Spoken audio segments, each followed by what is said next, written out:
Climate calling हमारे ecosystem की engineer हैं चींटियां। आप सभी ने चींटियों का झुंड और उनकी लाइन तो देखी ही होगी, जो कभी भी घर में रखे हुए खाने के सामान के साथ साथ पेड़ पौधों को भी नुकसान पहुंचाती हैं। तो क्या आप चींटियों को लेकर परेशान रहते हो?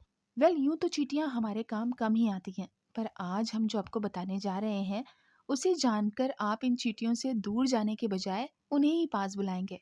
और हो सकता है आप इन्हें पालने के बारे में सोचने लगेंगे। अब आप सोच रहे होंगे, भला ऐसा क्या है इन चींटियों में? आज तक इन्होंने तो हमेशा हमारे घर की मिठाइयाँ और चीनी ही खाई है, तो अब ये कौन सा बेनिफिट दे रही हैं जो हम इन्हें पालें? तो बने रहिए हमारे साथ। आखिर चींटियां हमारे लिए महत्वपूर्ण क्यों हैं? आप अपने दिमाग पर ज्यादा जोर दें इससे पहले ही हम आपको बता दें कि चींटियां हमारे क्लाइमेट यानी जलवायु परिवर्तन में काफी अहम रोल निभाती हैं। ये चींटियां ग्रीन हाउस गैस का उत्सर्जन कम कर सकती हैं, पर आखिर कैसे? तो कारण ये है कि ज्यादातर लोग असल में इन चींटियों को नोटिस नहीं करते, लेकिन इन नन्ही चींटियों पर निगाह पड़ी कुछ वैज्ञानिकों की और उन्होंने इन पर कर डाली एक शानदार रिसर्च। और रिसर्च के बाद उन्होंने इन चींटियों को हमारे इकोसिस्टम का इंजीनियर तक बता डाला। तो आइए अब जानते हैं इस पूरी कहानी के बारे में। Wild life ecologist associate professor टोपा पेटिट के नेतृत्व में किए गए रिसर्च, जो कि ऑस्ट्रल इकोलॉजी पत्रिका में प्रकाशित भी हुआ है, में पाया गया कि चीनी खाने वाली चींटियां मूत्र यानी यूरिन में पाई जाने वाली चीनी को पसंद करती हैं।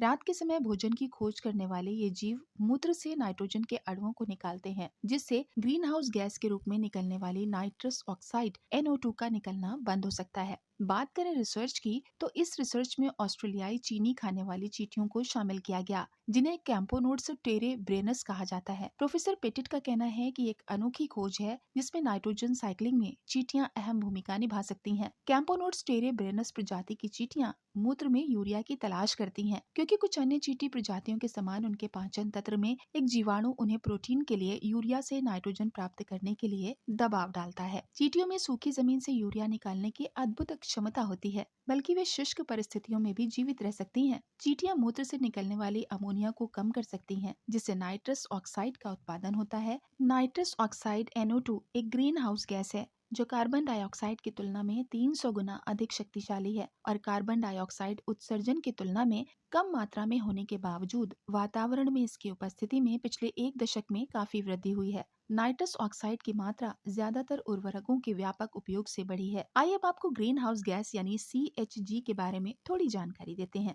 ग्रीन हाउस गैसों को CHG भी कहा जाता है। ये गैसें तापमान में हो रही वृद्धि के लिए मुख्य रूप से जिम्मेवार होती हैं। यदि वातावरण में मौजूद 6 प्रमुख ग्रीन हाउस गैसों को देखें, तो उनमें carbon dioxide CO2, methane CH4, nitrous oxide N2O, hydrofluorocarbon HFC, perfluorocarbon PFC, sulphur hexafluoride SF6 शामिल है। ग्रीन हाउस गैसों का उत्सर्जन जलवायु में परिवर्तन व भूमंडलीय ऊष्मीकरण व ग्रहों के वातावरण के लिए उत्तरदायी होने के साथ साथ जलवायु परिवर्तन के लिए भी जिम्मेवार है। जैसे जैसे वातावरण में इन ग्रीन हाउस गैसों की मात्रा बढ़ रही है, या ये कहें कि इन गैसों का आवरण और मोटा होता जा रहा है, वो जरूरत से ज्यादा ऊष्मा को रोक रही है, जिसकी वजह से धरती पर गर्मी और तापमान बढ़ रहा है। जान गए ना इन नन्ही चींटियों की कीमत? कितने काम की है ये चींटियां। उम्मीद है आपको ये जानकारी पसंद आई हो। तो ऐसी ही और महत्वपूर्ण जानकारियों के लिए चैनल को सब्सक्राइब और बेल आइकन को दबा दें। साथ ही अगर कोई टॉपिक आपको पसंद आए तो लाइक करना ना भूलें। और सबसे जरूरी कि आप अगर किसी टॉपिक पर वीडियो देखना चाहते हैं या जानकारी चाहिए तो कमेंट्स में जरूर लिखें।